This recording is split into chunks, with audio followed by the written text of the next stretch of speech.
Good evening, everyone, and thank you all so much for joining me for what will be our last virtual event of 2021. And we are going out with, I think, a bit of a bang here. So we've got Brandon Hoy with me tonight. You might remember Brandon. He was here, gosh, it doesn't feel like that long ago, but it's got to be, about how long ago was it now, Brandon, that we last had you on? Almost a year. It was late October because I just moved into my new apartment. That was what I thought too, and I didn't want to say, but it's been almost a year. But for people who missed you last time, I'll read the bio for him. Brandon Hoy was born in the suburbs of Philadelphia, raised in a more untraditional family setting in a typical trailer park. He always sought for a means to escape. He began writing at a very young age, starting with his story of receiving his first dog on folded, printed paper. His passion and interest never ceased as he grew older. Around 16, he began a short story. After receiving praise from his friends, he continued to work on his piece, turning it into his first published novel, Emerald X. Creating a new, immersive world, Brandon hopes another generation will lose themselves in this adventure. He plans to make sure every type of reader will be able to connect and fall in love with the characters, following their growth in a thrilling story from beginning to end. Brandon has been in the hospitality management and food industry since he was 14. Currently working as a restaurant manager and as a part-time server, he enjoys being around people. He believes there's something to learn from everyone. Graduating from Methacton High School, he also received his associate's degree in liberal arts from Montgomery County Community College. And you can reach out to Brandon on social media. His Instagram is @a_Hoy_there. Ahoy there, that's good. His Facebook is Brandon J. Hoy, author. And his website is brandonhoy.com. That's Hoy. So, Brandon, thank you so much for being here with me tonight. I really appreciate it. Yeah, absolutely. I'm happy to be here. Always looking forward to it. Yeah, and it's funny, we were just actually talking before we got started here that, for those of you who don't know, Brandon will actually be with us in store, in person, in October, which I am super excited about. So while I'm sad that this is our last virtual event for the year, it's exciting to know it's only because we're now getting more and more in-person events. So Brandon, let's start off with sort of a recap. Where did we last leave Phoenix at the end of Emerald Dawn? Phoenix was at the end of Phoenix's story. He and his group, Crystal, Talon, and Eric, were able to collect the emeralds and then stop the guy who was trying to collect them as well, and were able to actually go ahead and destroy them. Yeah. So this next book takes place in Assassin City. Why don't you tell us a little bit about sort of the, I guess I don't want to say elevator pitch because I don't want to limit you, but if you had to give us the elevator pitch for this book, what would that be? So Assassin City is actually a city that, if you read the first one, you'll be familiar with, as it follows a new protagonist. His name is Franco. Him and two fellow orphans live in Assassin City. They've been on the streets for years, and for him it was kind of like a right place, right time. He stumbled upon an organization called the Brotherhood, which is the name of the book, and they cross paths, and he finds himself being enlisted into their ranks. And then he pretty much goes on his own adventure around Osiris, which is the same country Phoenix was in, and he starts learning that this group of people really has secrets that he never knew about. All right, cool. When you were doing the research for this, did you look up any sort of, you don't want to quite say secret societies, but did you look up any secret brotherhoods? Was there any sort of inspiration for this particular group, or is it just something that you kind of created whole cloth? So I will credit Assassin's Creed, the video game. Okay. This idea came to me when I believe it was like their fourth installment, The Brotherhood, came out. I love the idea that it had a cast of characters who were all assassins, and they just were all very much different. So I kind of took the idea from them, and then just other society things that we've seen in TV and television, and kind of combine all the elements into what I have now. Very cool. So also this book is taking a different point of view. We've got a whole new way of seeing the world. Was that intimidating for you as a writer? Was it exciting because now you get to kind of tell something different? What was that like for you?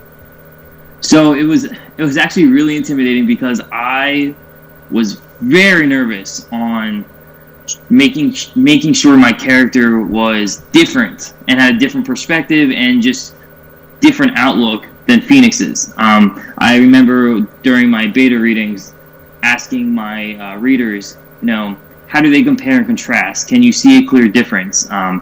And luckily, I've gotten positive feedback saying that I created an entire different group that mirrors but also stand alone on their own. Very cool. So when you're doing something like this, how hard is it to resist the urge to sprinkle the Easter eggs all over the place?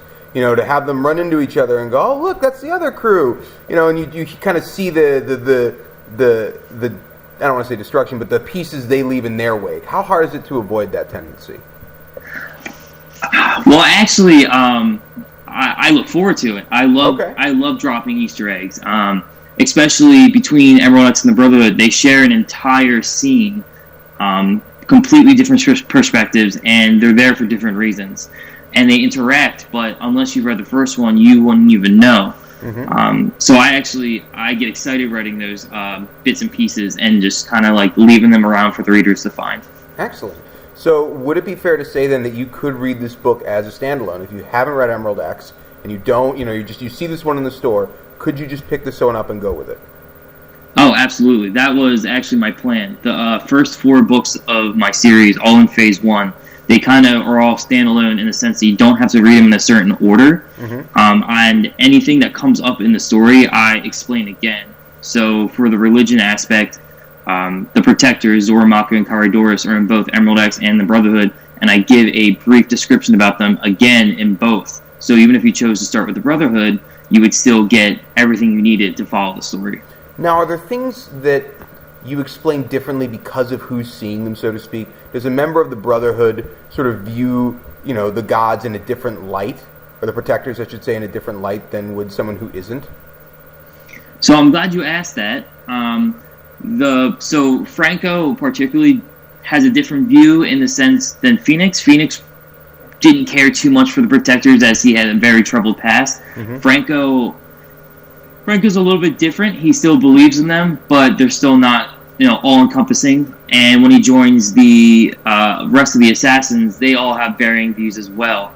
But I am able to dive into different things that were not necessarily important in Emerald X. So in the Brotherhood, there's 3 suns in the world, and that's just briefly mentioned. It's just part of the environment, and Phoenix talks about how there's 3 orbs of heat above him.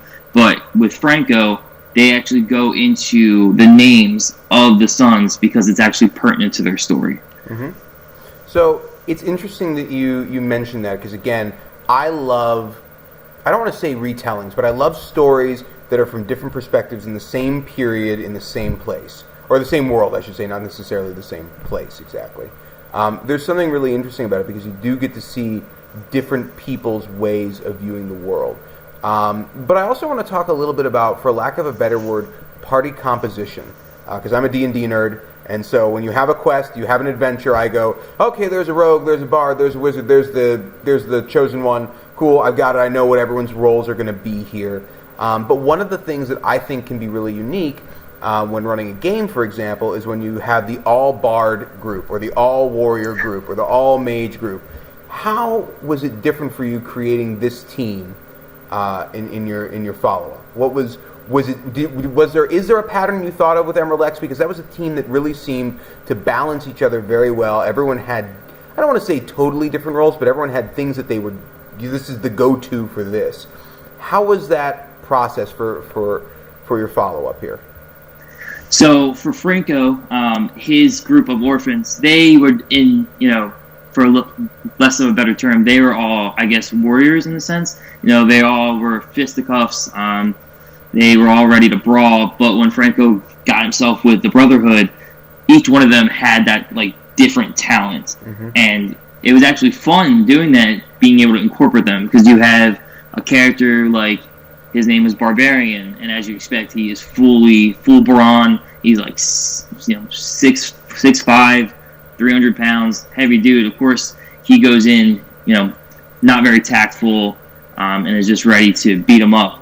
But then you have someone else on the team, and his name is Galaxy, where he actually focuses in on his senses and trying to determine the best outcome, and is more meticulous when it comes to deciding factors.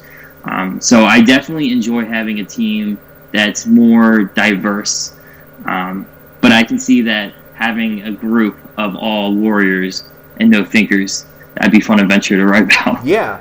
And you used a great word there, which is diverse, because I remember when last we spoke, one of the things that you felt was really important was writing the kind of story that everyone would have someone to kind of root for. Everyone's going to have some link, some common ground with something in your stories, and that was a really important and intentional piece of your writing. Can you talk a little bit about sort of how you brought that same philosophy to Brotherhood? So when it comes to that, in the Brotherhood, I dealt with more of, I would say, mental issues rather than any kind of like family styles or family structures in that sense. One of the characters has PTSD, mm-hmm. just as Phoenix did. One of the characters is schizophrenic as well. Mm-hmm. In the time period of the book, that's not really a phrase that they would use. But if someone is familiar with the signs and symptoms or traits of a schizophrenic person, they will see it in one of the characters as he kind of acts out and starts seeing things. Mm-hmm.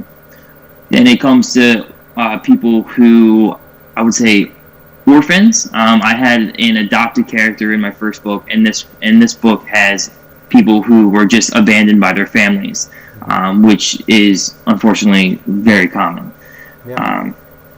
And I know I plan on taking it further with future characters as well in other books. I had mentioned in our last interview having a transsexual character as a lead, mm-hmm. And that's something that I plan on, reading more into and learning more about, so I can make the best character possible. Yeah. So I mean, it sounds like obviously one of the most important things in writing these is sort of the found family trope. The idea that the family you were, genetically born with isn't necessarily going to be your family forever. That you can find a family, you can create a family. How important is it for you that be kind of a core tenet of your books? Because it's a theme that's popped up, in 100% of your books so far. Twice now, we've seen, this group come together and really come to love each other as a family. I don't even want to say in spite of the things that kind of brought them there, but in a way because of them. I just think that's a very important value to me, mm-hmm. as well. I mean, everyone has, I love my family. My mom and my sister, they're part of my life, but I have really found the sense of family when it comes to my friends, mm-hmm. and I think the difference is you get to pick them, and they choose you as well, so that camaraderie and that mutual connection just is such a strong bond, and I love portraying it in books as well, so that's why all the characters, whether they have family or not, they come to love who they're with and develop that sense of familiarity. Gotcha. So let's talk about everyone's favorite subject, especially in 2021, mental illness. Because if your life was wonderful and rainbow and sunshines before, by this point, I think we're all a little stressed and depressed. True. So, how important is it for you when you're writing? Let me rephrase it. Actually, how do you like to approach writing mental illness? Obviously, there are some that I think we have more interactions with, whether through personal experience or through friends. Most people in their lifetime will suffer depressive episodes. Most people will know someone who has suffered from depression. And many people have friends and family who have clinical depression as well. PTSD is less common, but I think as we're beginning to understand it more and more, and sort of like you and I spoke about in our last interview, learning that it's not just the soldier disease, that it's something that can affect people for a myriad of reasons. We're beginning to experience that better. But schizophrenia is something I think that's still very much on the fringe of what people understand, how we interact with it. It still can be used sometimes as sort of comedic fodder, in television shows, in movies, in just our regular conversation. So what's your process like for trying to write that in a way that feels honest to the story? You don't want to necessarily feel like you're writing a My Very Special episode, but also is true to sort of the realities of these people. So I guess in each case of every mental illness, there needs to be a little bit of a different approach. And, just like as in depression, you can have a very functional depression, mm-hmm. depressed person. and then you can have someone who doesn't leave the house. Both are valid, both are true, but it's obviously harder to write an adventure story with a character who doesn't want to leave the covers. That's when you have to start focusing on more telling signs, just like lack of interest in different things that they prove that they like. The way they interact with characters, maybe they'll lash out, or maybe they'll kind of succumb to themselves and start ignoring things. So you have to make sure that there's a lot of different cues and different tells that kind of come along with the dialogue and just their actions. And then going the same thing with not PTSD, schizophrenia. That one's just a little more tougher. I think the atmosphere and just the energy of my writing really tells of more of a, it's obviously not comedy, it's more intense. Just the different scenes I have with the character, they're very emotional and kind of scary, especially for somebody on the outside of it. So I think as long as you approach it with good taste and somewhere just to keep the readers, interested, it's a different battle with each one. Yeah, I think that's a great way to put it. And it's interesting, you said it's a different battle for each of them. So I don't know if you've read him, in Brandon Sanderson's Stormlight Archives, one of the key themes is that his characters are all, hurt or damaged or broken in some way. And I hesitate, by the way, to use the word damaged or broken, because that implies that, there's somehow less than someone who's, doesn't have these problems. And I would, remind everyone that I made a joke about it earlier, but this year has been very hard for everyone. And so everyone is feeling stressed, depressed, and all sorts of things. And I think we all kind of feel that way to begin with. But one of his key points is that you can't be a hero, you can't save the world unless you have seen some of the damages in the world and taken them in yourself a little bit. And it seems sort of like you are following in a similar pattern. Both of your protagonists suffer from PTSD. Both of your groups have different issues that they're dealing with, whether it's being abandoned, whether it's being depressed, whether it's schizophrenia. Do you think that that's an intentional choice on your part, or is it just something that, because you two aren't the only people who've done this, it does seem to be a theme that we sort of expect our heroes to be imperfect, and because of those imperfections, better because of it? Well, it's funny that you mentioned that author, Brandon. I had been told recently a lot that I need to start reading more of his books, so they're actually on my next TBR list. Right. When it comes to that, can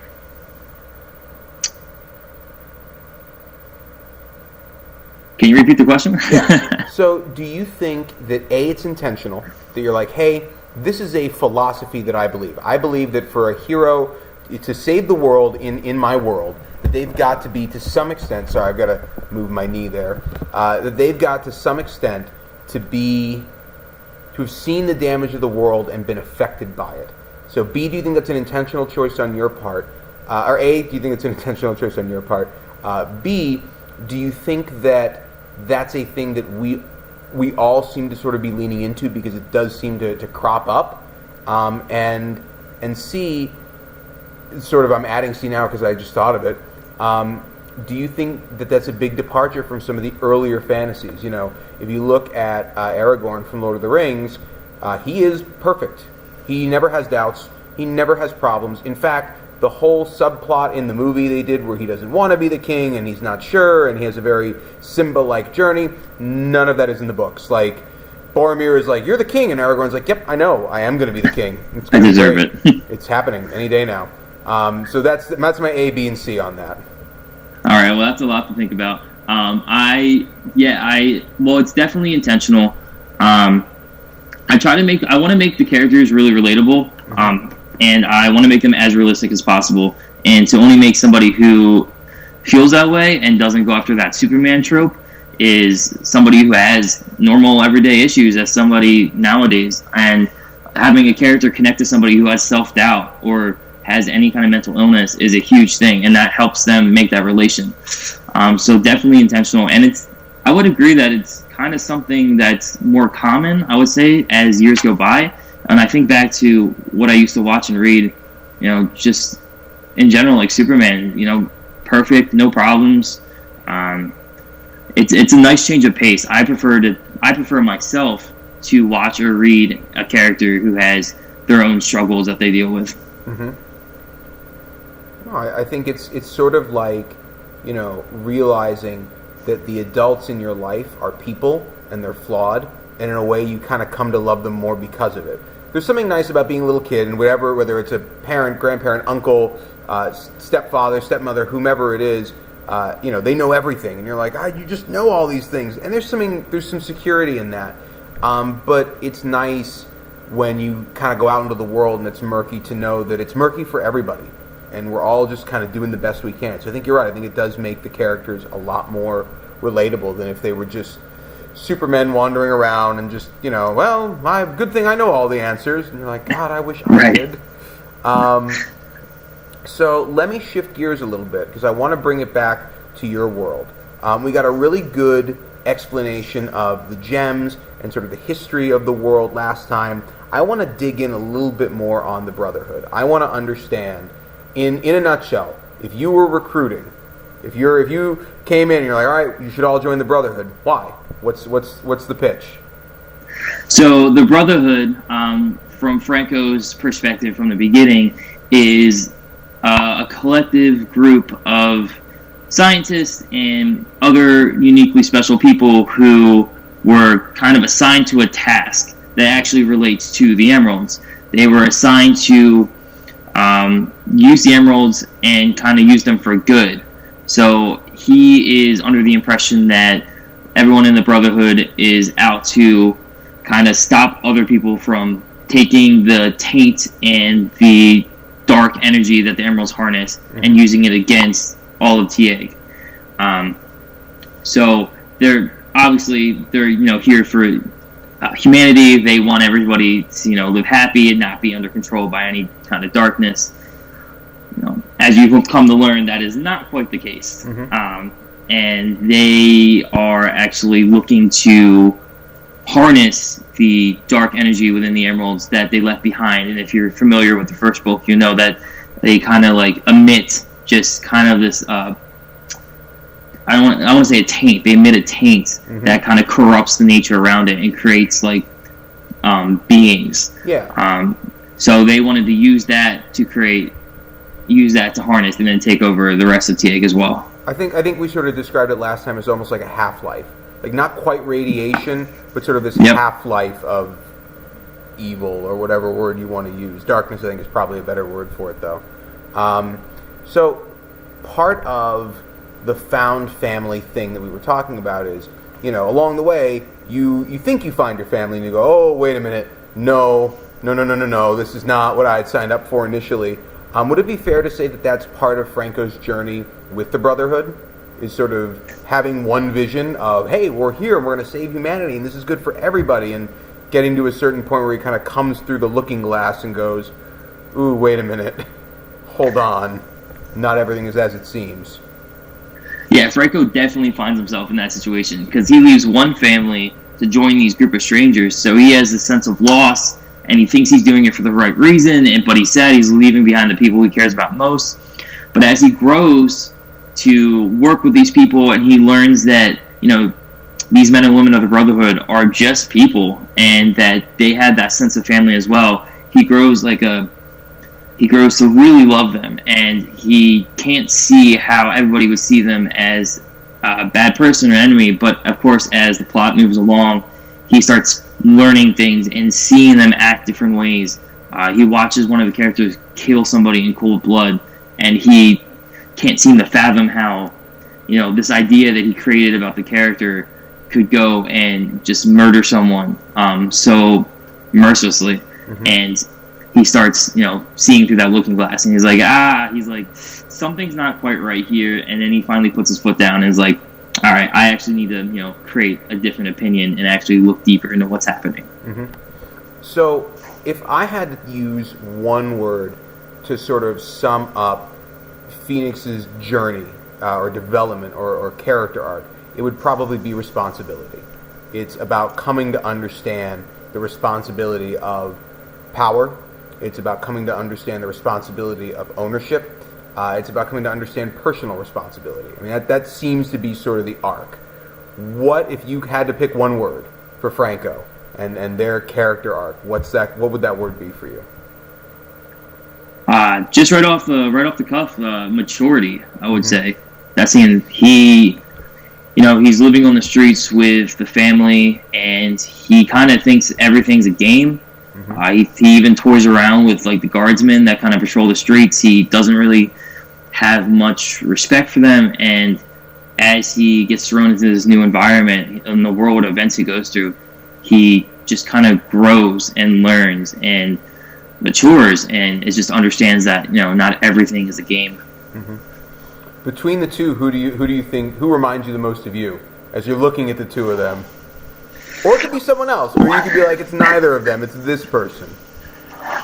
Well, I would say they all have elements that I had. Like, going back to Emerald X, Talon has a little bit of has a bite to his bark. I'd say my friends know me the best. They say that my humor sometimes is a little dry, so I relate to him as well.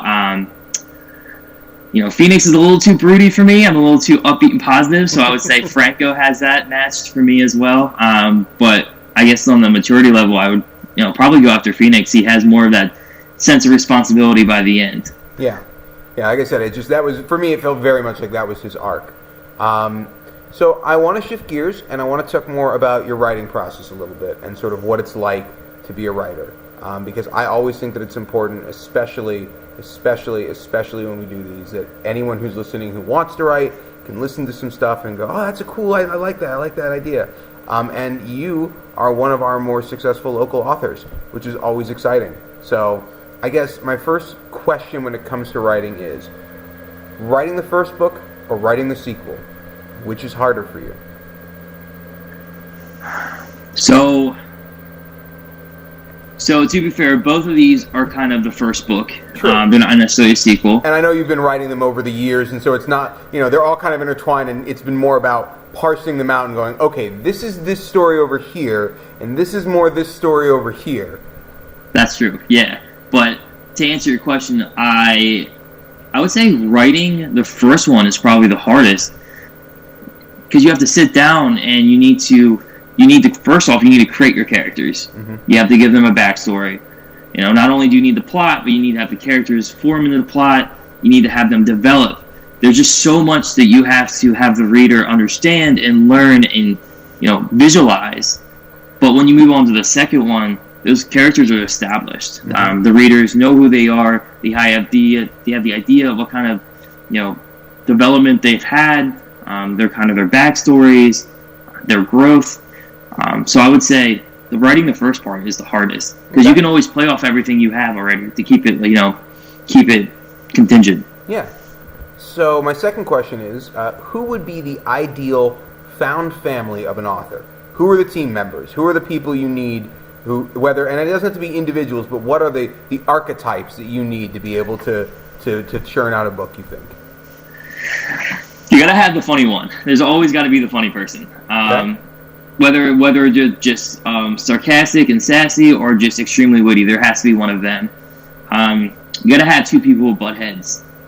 That's just that brotherly love, or maybe even sisterly love. You gotta have two people who are both kind of stubborn and strong-willed, and they just can't seem to agree on something. And then the other most important person that I've seen is just the one that just radiates kindness. Someone who's always going to be that shining light, always bringing in the positivity to the situation, even when the sarcastic person or the two people butting heads can't seem to find it. Which I think, honestly, I might have just described Phoenix, Crystal, I was Eric, going to say, and it's interesting as you've done this. So then, in sort of an inverse of that, what are the people that you as an author surround yourself with to create this book? Obviously you need beta readers, but who else do you need? Who are the other people in your team? Are you talking about like who do I keep around as like a friends and family, or who do I help me write the book with? I mean, yes. And Well, don't have to name names. You don't have to tell me, well, Kevin is my beta reader, and obviously, my best friend. No, just what are the roles that you need around you think? Well, I don't keep anybody around me who isn't a positive influence.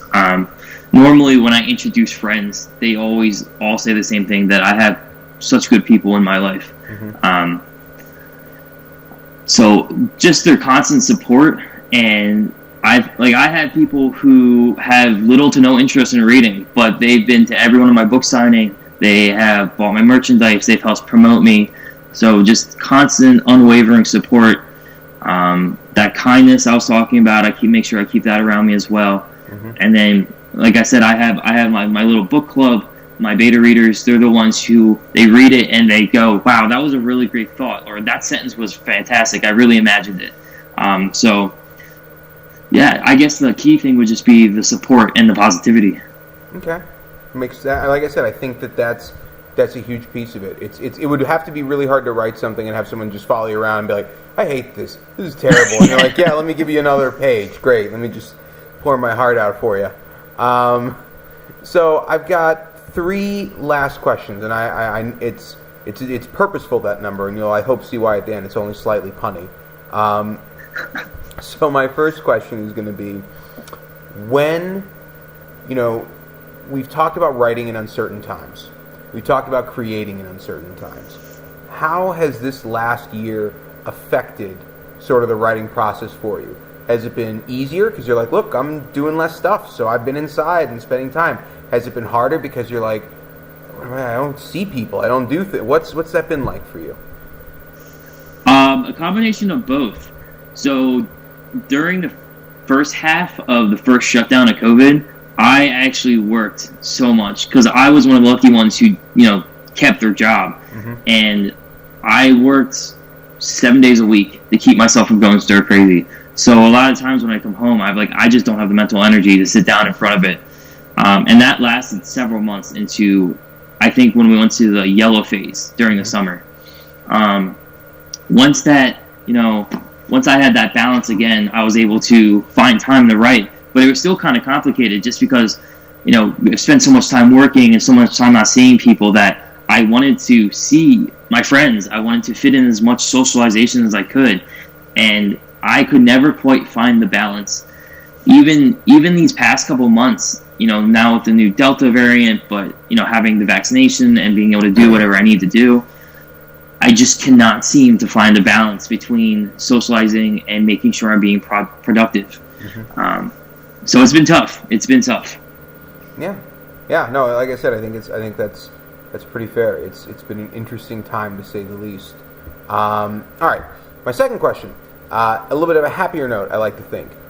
So one of the things that I do personally in the store is anytime I see someone in the science fiction, fantasy, and horror wall, I go over there and I harass them a little bit. And I try and be mostly polite about it, but I try and get a feel for what kind of story they want to hear.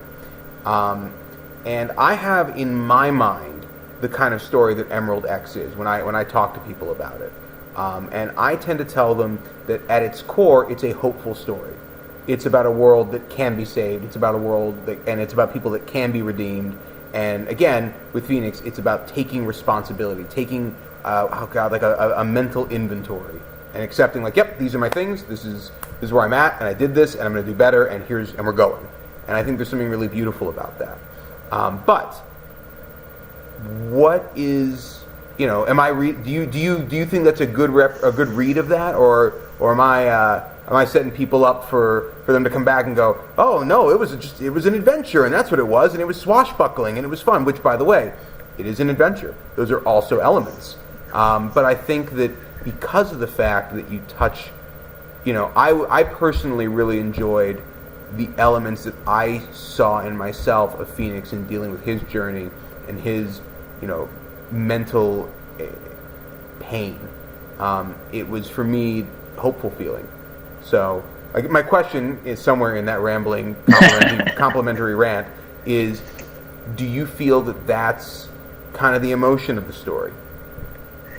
So when writing it and reading it myself, I can't say that's necessarily the one that I harbor, but as readers, everyone has a different perspective, and the fact that that's something that you found in it, and I love that, and I actually encourage you to tell other people that, because you can definitely find a hopeful element. I mean, Phoenix, for all intents and purposes, has a redemption arc throughout it, and I know from reading it myself from start to finish, the energy and just the kind of the atmosphere of the book just gradually kind of gets lighter, because there does become a hope for all the characters. They find kind of a light at the end of their struggles.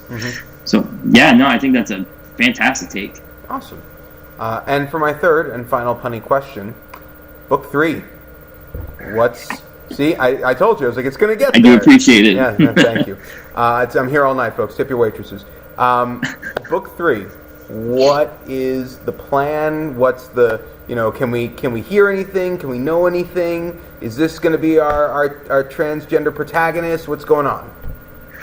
So book 3. All right. So this one actually is one of the ones I was talking about when I came to that. I can't find that balance between writing and socialization. Book 3 has been the biggest struggle for me since even starting writing my novels. I started writing it. I would say probably about 65% done, but the original story that I want to put in was way too long, so I had to split up into 2 books. Okay. And even as I'm writing it now, I'm constantly changing the ending or changing how I want it to end. This book has also been quite the struggle, because something different than the other stories is that I'm kind of having overlapping storylines, different plots. So as I'm writing characters and they kind of fall from the protagonist's line of view, they start doing their own things and having effects. So I'll flash back to a king that we met, 10 chapters before, and what he's doing and how it's going to enter. And it's just been so much for my mind to handle that I've actually had my book club now reading it with me just to tell me that, hey, everything looks like it's going right. It's unraveling properly. Book 3, the title of that's already been decided. That's going to be Forgotten Light. Okay. This one is actually going to be happening up in Vancouver, which is going to be the country northern of where they are in Osiren. This is kind of taking place in an overlapping time period of when Phoenix is a child to when Phoenix is collecting the emeralds. Okay. So same time as Franco is joining the Brotherhood. This has a bit of a time jump as well, a couple years, and you'll be surprised that this one kind of is a standalone where there's not so many elements that are happening as well, which is great because it gets me a chance to describe even more of the lore. But there are still some characters like Talon, who you know in Emerald X. He originally is from Vancouver, so he actually makes an appearance in the first half of the book before he comes over. But I'm very excited. The characters have been incredible. This, unfortunately, does not have my transgender lead in it as I expect. This one actually has more of a female cast of characters. Not necessarily, so the protagonist is male, but his entire group around him is all female. And I love them so far. They've been such a great time to write. But this one, I have one character that's dealing with what's the word? A miscarriage. Okay. So that's been something else I've been diving into. One of the other females she has depression. It's been brought on more by a magical element, but that's kind of what I'm going for. And then this one is probably also another, I wouldn't say redemption arc, but the main character, his name is Cyrus, and he is trying to fix his wrongs, but also trying to figure out his own path and grow, as he has not been his own person in years. Okay. Very cool. That sounds awesome, and I am super excited for it. And now comes the portion of our show where I shamelessly plug. So, if this all sounded fun to you, and you were like, Emerald X sounds like fun, or The Brotherhood sounds like fun, or both of them sound like fun, or you want to flip it, you want to read The Brotherhood first and then go to Emerald X, you can get these books. You can get these books at Town Book Center. We're located in Collegeville, Pennsylvania. We are right across the street from the largest Wegmans in the country. And if you are not comfortable going out and about, if you are concerned about COVID, or if you just don't like being outside unless you have to be, or if you don't live in Pennsylvania and you want to support a local author and or a local bookstore, you can still do that. You can shop with us online at townbc.com. That's TOW, N as in Nike, E as in Echo, B as in Bravo, C as in Charlie.com. So thank you all for joining me tonight. And Brandon, thank you again for doing this. And I can't wait to hang out with you in October. It's going to be fun. Oh, I'm so excited for October. I hope I can see you and everybody else there. Absolutely. Well, all right, everyone. Have a good night and take care and be safe out there. All right, guys. Have a good one.